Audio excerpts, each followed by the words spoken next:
Now for those of you that have seen Arcane, you know Ekko's Timewinder Mace. Yeah, the one that he smacked Jinx in the head with and gave her concussion and probably made her more mentally ill than she was already in the entire show. Yeah, that mace. In this video, I'll show you guys how to make Ekko's iconic weapon, the Timewinder Mace, and how you can make a prop just like this one. And without further ado, let's get right into it. First things first, we're in the software, we're in Kira. This video is going to be split into 4 different sections. We're going to talk about how I printed it, how I sanded it, how I painted it, and how I assembled it all together to make this mace come to life. For the printing section, we're going to talk from top to bottom. So this is the first thing that comes up at the very top of the mace is going to be the gear. I printed it standing up. Always print standing up. Like I say in every single one of my videos, always print standing up. You minimize the amount of filament used while gaining the max amount of quality. Although your prop or your whatever your object is that you're printing out will be weaker, you get the max amount of quality and minimize amount of filament used. So for this gear, I printed it standing up, nothing too crazy. It took 3 hours. I printed standing up just like this with this right here. I used 0.18. I did 5 walls for this because I wanted this mace to be stronger, like way stronger, and not break as easy. And that worked out in my favor perfectly because this did not shatter,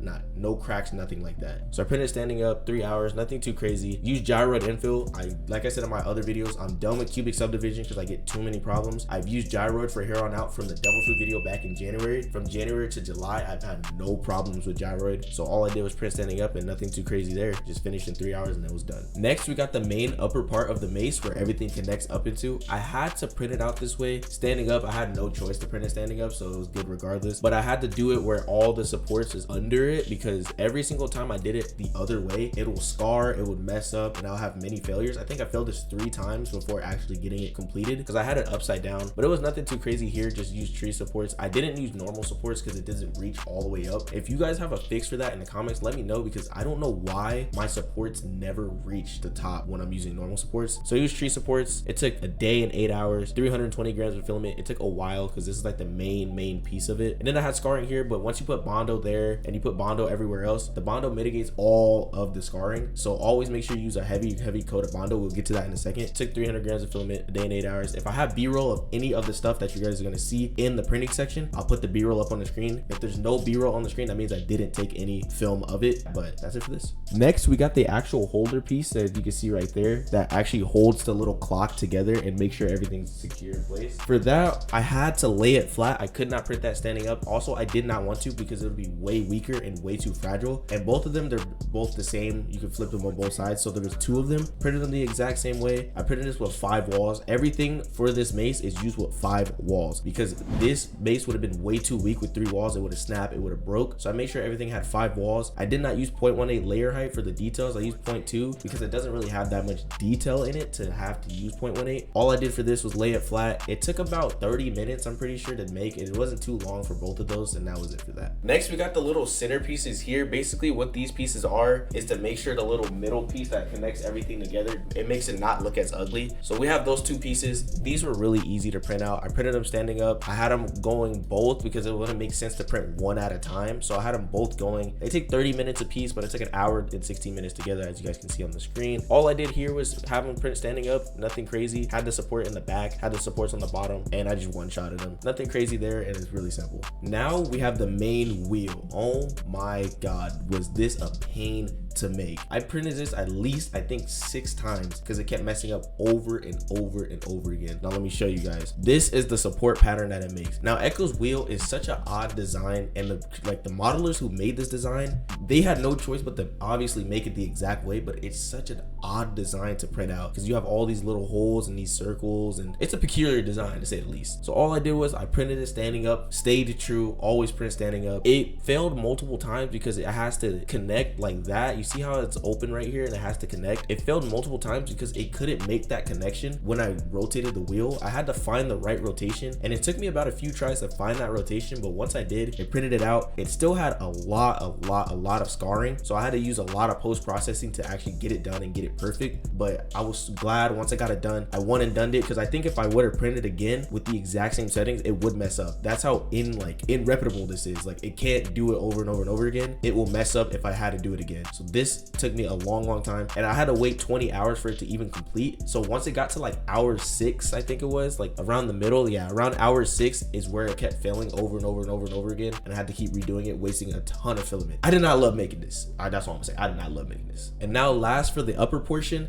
This was the little connector piece that I was talking about earlier. Nothing too crazy. Printed it standing up. Tree supports went right inside. I used ironing. That's another thing, a tip I'm gonna give you guys. Always use ironing. It doesn't work for a lot of situations, but most situations put on ironing because it'll smoothen that top layer. It'll use just a little bit of extra filament to smooth that top layer out, and it'll make it a lot more smoother so that you don't really have to post process as much. Obviously you throw Bondo on the top and you sand it down, but it's a lot smoother once it's done. Once you use ironing, it makes like extra layers at the top to smooth it out a lot more. And that was basically it. It only took an hour. One shot at it. It took earlier than an hour. This estimation is wrong because on my K1 Max it took way earlier. It was like 45 minutes and it was done, and that's all I did. Now next on the list, we got this little bottom part right here. As you guys can see, this is the part that's on the screen. All I did for this was print it standing up as well. It took a long time as well. As you can see on the screen, it said it took 20 days. It was a little bit less, about 17 hours on my V3 Plus, but I printed it standing up. A lot of scarring here and a lot of scarring at the top. Always put Bondo. I did the mistake of not putting as much Bondo on that, so that shows a lot, but always put Bondo there, and then you can mitigate that scarring. And then I printed it flat. I printed it the opposite way and it messed up multiple times. I think I had 2 mess ups on this one because I printed it when it's flipped over, but I printed it like this, nothing crazy. It went up on itself and it printed in it perfectly with great quality except the scarring, and that was it. Now next we actually have the handle. The handle was really easy to make. It was a little bit different because if you were to flip this object on the screen around and flip it over, it'll take double the amount of time because of these supports right here. These supports would have to get bigger and go all the way to the top, so I had it upside down, the supports going up with a little bit of support needed, and that was it. Printed it standing up like I always say, ironing at the top to get it that smoothness right there so you can smooth it out with Bondo, even though you won't see it because you're connecting it into a different piece. Ironing helped a lot and it wasn't too crazy at all. 100 grams of filament, and I didn't really have to stress on this one as much as the other pieces that you guys have seen in the past. Now on to the second to last piece. It's the little bottom part of the handle right here. This was also another really easy thing to make, and if you were to flip this over again, like I said on the last piece, all of these supports will have to be bigger and it'll be double the time. I think it would have been 9 hours if I would have did it the other way, so it doesn't make sense. Flipped it upside down on its head. It took me 3 hours and 30 minutes, less time than that because the estimation is wrong. All I did was print it standing up even though it's upside down, and that was basically it. Not a lot of stress here, and it was very simple. I also used 5 walls because this is another weak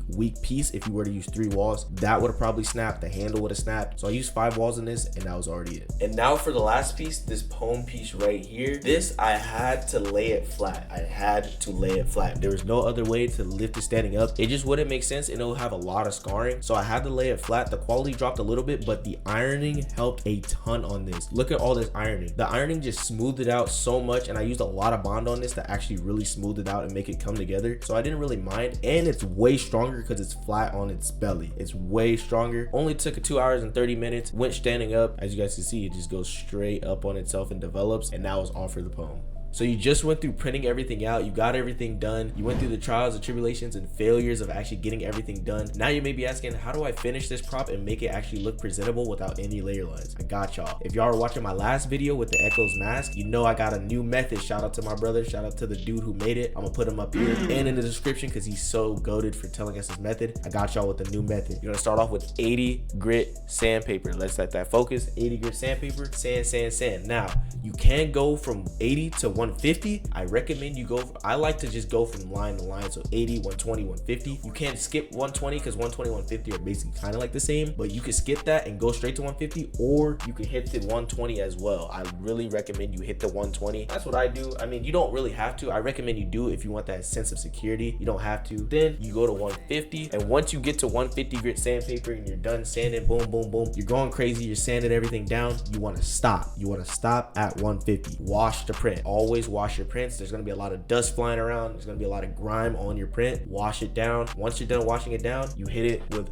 Bondo. But not only do you get Bondo, y'all see it says glazing spot buddy. Not only do you get the Bondo, you get the Bondo and you get it with acetone mix. Bondo acetone 1:1 ratio. You use a paper cup. If you use plastic cups, the acetone will burn right through the plastic cup and it'll make a huge mess. So use a paper cup, mix it together. Bondo, a 2:1 ratio, a lot of Bondo to the 1 ratio of acetone. Mix that together with a paintbrush. You're going to need a paintbrush. Just get any paintbrush that you're cool with destroying, because once you use the paintbrush, it will destroy it like crazy. See if we can focus. Boom. You will not be able to use this paintbrush for anything else, so make sure you get one that you're cool with destroying. And the paintbrush, the reason why you're using it is because it makes the spread way easier. It spreads on so quick. You can spread all over, and you can get a prop done, a big gigantic prop done in probably like 15 minutes of the Bondo. Because what the acetone actually does is dries the Bondo super quick.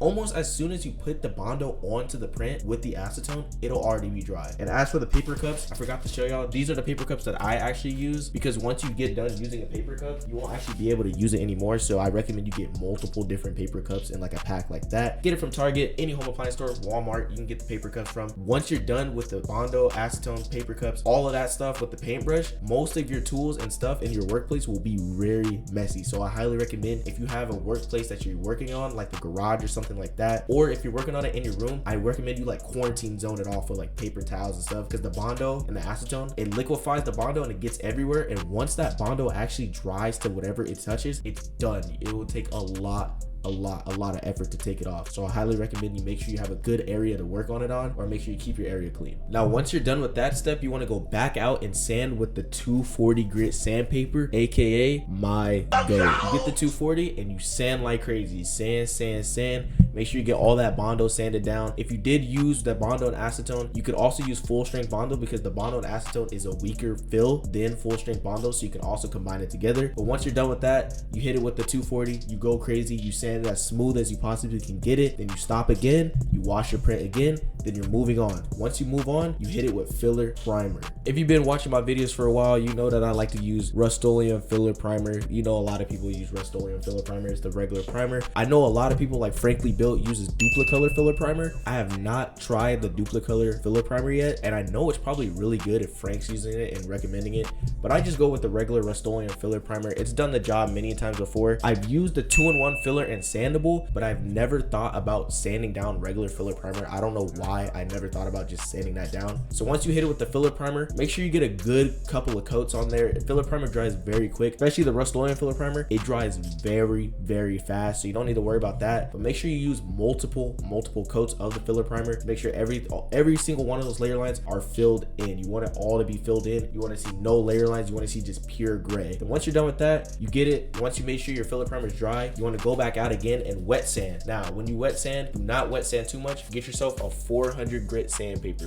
Boom. Once you get yourself a 400 grit sandpaper, you want to sand. Don't sand too much, because you will shred through the actual filler primer, and you might risk shredding through the Bondo itself, and you do not want to do that. So once you do that, just make sure you ease up on the sanding on the filler primer, but get a good wet sand going to smooth it down. Now, once you're done with all those steps, if you feel as though that you half-assed it or you did it a little bit too lazy, always go back, because once you're done with the filler primer step and you put that first coat of paint on, it's cooked. You cannot go back. You're stuck. It's permanent. You won't be able to fix anything unless you really do sand the paint down, and that is a pain. Do not do that. So if you feel as though that you didn't do as much Bondo, go back and do the Bondo step. If you feel as though you didn't do as much filler primer and you need to put more on, put more filler primer on top of the wet sanding that you've already done, because you really want this to be smooth. You don't want to actually have any layer lines shred through or show. And I promise you, once you get done doing all of these steps, it'll take you way less time to complete and to do all these steps, and it'll make your props the smoothest that you've ever seen them before. Because when I did it with this Ekko Mace, with my Ekko helmet, with my Ekko hoverboard that you guys see right there, it made them so smooth. I've never seen props that smooth before. So I promise you, if you do it, you will not regret it. So now you're done sanding everything down and smoothing everything out to where you want it to be. Now you're moving on to the paints. So first things first, what I like to do for every single thing that I have gold, or I need an ancient gold color like my Loki project, first pull a black gloss base coat. All I do is I usually follow a 3-coat rule. You can do less than 3 coats, you can do more than 3 coats. This is just a base coat anyway, so you don't need to do as much, but I usually follow the 3-coat rule, so just in case it like scratches or chips or anything, it won't bleed through towards the primer or even the Bondo. So I followed that 3-coat rule. All I did was spray it with the black gloss first, then I moved on from the black gloss. I got the Rust-Oleum gold. If you've been following my channel, following my vids, even in the last video, the Ekko's helmet video, you know that I love using this Rust-Oleum gold. It spreads beautifully, and it's just a basic gold color. It gets the job done. It's a beautiful color. It spreads beautifully and it does everything I need to do, and it sprays perfectly. It doesn't have any issues with the nozzle spraying, so I use that Rust-Oleum gold. So after the black gloss base coat and the Rust-Oleum gold, I go straight to the satin clear coat. I didn't need it to be shiny. I wanted it to be dull, and I wanted the tones to be the same, because if you're gonna have my helmet, if you're gonna have the helmet be satin on the gold, I don't want the mace to be a shiny gold. So I wanted the tones to match. Even on my hoverboard as well, there's a gold accents on there that are satin, so I needed all the gold tones to match each other, so I used that satin clear coat. Again, Rust-Oleum's a great brand when it comes to spray anything spray paint related, so all I did was get that satin clear coat and spray it on. Do not go too heavy on the clear coat because it will run and it will make a different color than what is on your actual base color. So make sure you go very thin on the clear coat. After like the third coat, then you can go a little bit more heavier, but I highly recommend to go very thin. And as you guys can see here, I didn't only use gold, I had to use the metal. And if you guys been following my channel, again, you know how I do my metals: white gloss base coat and metallic chrome. So I got the white gloss base coat from Bear right here. Just like the black gloss, I used the white gloss from Bear. Bear is another very good brand. I put Bear and Rust-Oleum together because they work together beautifully. They stick perfectly, and it's just both of those brands together. It's like LeBron and D Wade, Miami Heat. It just mixes so well together. So that's what I did. White gloss base coat from Bear. Then I don't actually have the can of the chrome, but I used the Rust-Oleum again. Basically the exact same thing, but it's just chrome color. And I put those together and it gives you a shiny metallic finish. Look how beautiful this is. It's like it's real metal on the handle. It chipped a lot. You can actually see the white gloss bleed through, which is perfect because I do want it to have a little bit of weathering and a little bit of chips and cracks and all that. So I wanted to bleed through with a good color. That's another thing you guys got to do with your base coats. If you want it to bleed through with a better color, make sure the base color matches like a little bit to the color you want. So the black gloss, it's going to bleed through. It's going to have like an ancient black with the gold, and it's going to look perfect. So that's what I did there. Now you got the printing done, the sanding done, the painting done. Now last but not least, all you need is the assembly. How did I put it all together and make it the Ekko Mace? First things first, I say this in every single one of my videos: get yourself some Loctite. It literally burns through the plastic and welds it together with the glue. So get you some Loctite glue. But not only did I use Loctite glue, I also used E6000. Now what this is, it's kind of like epoxy. It's like a metal, plastic, and all types of like wood. It's like a glue for those. So all I did was spot it 4 spots with the Loctite and 1 spot with the E6000, put it together. It is not moving. This mace is not coming together no matter how hard I try. It is not moving. So all I did that for every single one. Now you don't always need to use E6000. For the smaller parts of my mace, I did not use E6000, like those little hubcap pieces and the little connector pieces. I didn't use E6000. Loctite was just enough. You don't need to really go overboard on the glue, because if you do go too overboard on the glue, it kind of bleeds onto the paint and it will shred the paint off with the glue. Do not use too much of the glue and use a finite amount. But if you have a bigger piece that you need to use a lot of glue on, then you can go heavier. 4 drops of Loctite, 1 big glop of E6000, stick it in, make sure it dries, and give it some time to dry, because just like paint, glue needs to cure as well. It needs to dry and cure. So give it some time to dry and cure, and once it's dried and cured, try to give it a stress test. Move it around. Will it snap if you do a certain movement? How's the weight? Where is the weight going mostly? Now in my mace, the weight is more top heavy, so if I hold it from the back, it will snap from the front. So make sure to hold it through the middle and figure out little stuff like that. Do your stress test and test your props out to make sure they fit everything. Make sure everything is good as where you want it to be, and have a benchmark set on where you need it to be, and you'll be perfectly fine. And that's all I did for the assembly. And after all that, there you go. You have your own Ekko Timewinder Mace. Now you get to go smack a Jinx cosplayer in the head and give her a mental concussion. Just playing. Do not do that. For legal reasons, I'm joking. Do not do that. But that's gonna do it for this video. Thank you guys so much for watching this video. Thank you guys so much for watching all my last videos and continuously supporting me, because like I say in every single video, without y'all, I would not be able to do this. I would not be able to have the motivation to keep cranking these videos out and to keep pushing. So thank you guys so much for watching this video. I will have another video coming out. The next video is going to be that little guy in this corner right here. That's the next video after this one. I promised y'all, I know I'm going crazy. I know editor DMB Dame right now is going crazy on the computer, just cooking up. I promise y'all the 5 videos this month. I'm going to do it for y'all. Thank you guys so much. And as always, I hope you guys have a great rest of your day, your night, whenever y'all motherfuckers is watching this video. And as always, keep designing, making, and building. And I'll see y'all in the next video. Peace.